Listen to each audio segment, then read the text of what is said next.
Hello guys, ये option series का 4th video है। प्रीवियस वीडियो में हम लोग ATM, ITM and OTM options के बारे में डिटेल में डिस्कस किए थे। इस वीडियो में हम लोग ऑप्शन ट्रेडिंग की एक्सपायरी डे के बारे में डिटेल में जानेंगे। तो चलिए टॉपिक को स्टार्ट करते हैं। तो पहले जान लेते हैं ऑप्शंस में एक्सपायरी डे होता क्या है। एक्सपायरी डे का मतलब बेसिकली सेटलमेंट डे। इसको एक एग्जाम्पल से समझते हैं। जैसे कि मान लीजिए A option buyer and B option seller. A एक ऑप्शन को 100 रुपीज का प्रीमियम देके बी से बाय किया है एंड एक्सपायरी डे के दिन उस ऑप्शन का वैल्यू 100 रुपीज से डिक्रीज होके 50 रुपीज हो गया है। तो यहाँ पर ए 100 रुपीज देकर एक ऑप्शन को बाय किया था एंड एक्सपायरी डे के दिन वो 50 रुपीज हो गया। तो इसमें ए का 50 रुपीज का लॉस हुआ और बी का 50 रुपीज का प्रॉफिट हुआ। अब मान लीजिए जो ऑप्शन ए ने 100 रुपीज देकर बाय किया था वो एक्सपायरी डे के दिन 130 रुपीज हो गया। तो इसमें ए का 30 रुपीज का प्रॉफिट हुआ एंड बी का 30 रुपीज का लॉस हुआ। सो जिस दिन ऑप्शन बायर्स एंड सेलर के बीच final profit and loss calculation होता है उस दिन को सेटलमेंट डे या एक्सपायरी डे कहा जाता है। एक्सपायरी डे बेसिकली 2 टाइप्स का होता है। एक होता है मंथली बेसिस पे, एक होता है वीकली बेसिस पे। मंथली बेसिस में एक्सपायरी स्टॉक में एंड इंडेक्स में दोनों में ही होता है, बट वीकली बेसिस पे एक्सपायरी सिर्फ इंडेक्स में ही होता है, जैसे कि निफ्टी एंड बैंक निफ्टी में। यहाँ पर जैसे आप देख सकते हैं यहाँ पर लिखा हुआ है निफ्टी फेब 17,000 CE, निफ्टी मार्च 17,000 CE, निफ्टी अप्रैल 17,000 CE। ये सब मंथली एक्सपायरी का ऑप्शंस है। और अगर आप यहाँ पर देखें तो यहाँ पर लिखा हुआ है निफ्टी 17 फेब 17,000 CE, निफ्टी 3 मार्च 17,000 CE। ये सब वीकली एक्सपायरी ऑप्शंस है। तो जब एक्सपायरी डे आता है उस दिन स्ट्राइक प्राइस के हिसाब से एंड मार्केट प्राइस के हिसाब से ऑप्शंस का सेटलमेंट हो जाता है। ऑप्शन बायर एंड सेलर का प्रॉफिट एंड लॉस प्रीमियम के ऊपर होता है। एक्सपायरी डे आने तक किसी किसी ऑप्शंस का प्रीमियम 0 हो जाता है। इसको थोड़ा हम लोग डिटेल में समझते हैं। ऑप्शंस का जो प्रीमियम है वो मेन 2 फैक्टर से होता है। एक है इंट्रिंसिक वैल्यू एंड सेकेंड है टाइम वैल्यू। जैसे कि मान लीजिए हम लोग निफ्टी फरवरी 17,000 CE को बाय किया है एंड हम लोग जिस टाइम उस ऑप्शन को बाय किया है उस टाइम मार्केट चल रहा है 17,500 पर। सो हम लोग 17,000 CE इसीलिए बाय किए हैं कि हमको लगता है कि मार्केट 17,000 से ऊपर की तरफ मूवमेंट करेगा, बट मार्केट अभी चल रहा है 17,500 पर।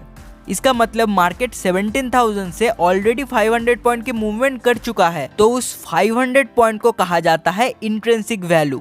ऑप्शन बायर को यहाँ पर 500 पॉइंट की एडवांटेज मिल रहा है, इसीलिए वो एज ए प्रीमियम कैलकुलेशन होगा, बट प्रीमियम वहाँ पर एग्जैक्टली 500 का नहीं होगा। तो मान लीजिए हम लोग जो ऑप्शन को बाय किए थे उसका प्राइस था 560 रुपीज का।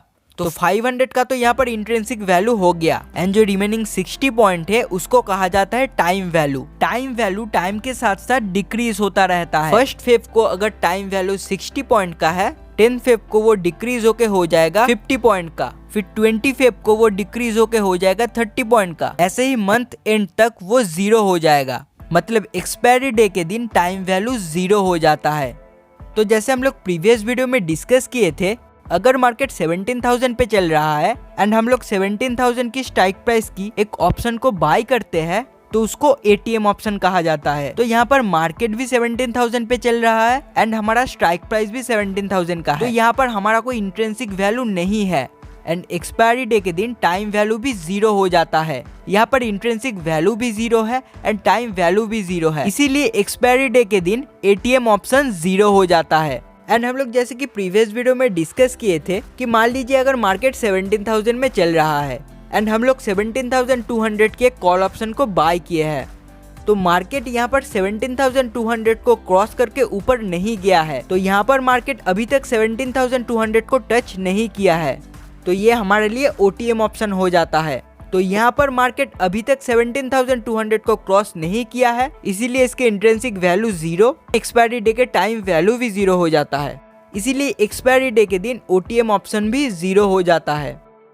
एंड जैसे कि हम लोग ये भी डिस्कस किए थे कि मान लीजिए कि मार्केट 17,000 पे चल रहा है एंड हम लोग 16,800 की कॉल ऑप्शन को बाय किए हैं, तो यहाँ पर मार्केट ऑलरेडी 16,800 को क्रॉस करके 17,000 तक चला गया है। तो यहाँ पर हमारा इंट्रिंसिक वैल्यू हो गया 200 पॉइंट की एंड एक्सपायरी डे के लिए टाइम वैल्यू 0। तो यहाँ पर हमारा प्रीमियम की वैल्यू हो गया 200। तो इसीलिए एक्सपायरी के दिन इन द मनी ऑप्शन की वैल्यू 0 नहीं होता है एंड बाकी ऑप्शन 0 हो जाता है क्योंकि उसमें कोई इंट्रिंसिक वैल्यू नहीं होता है।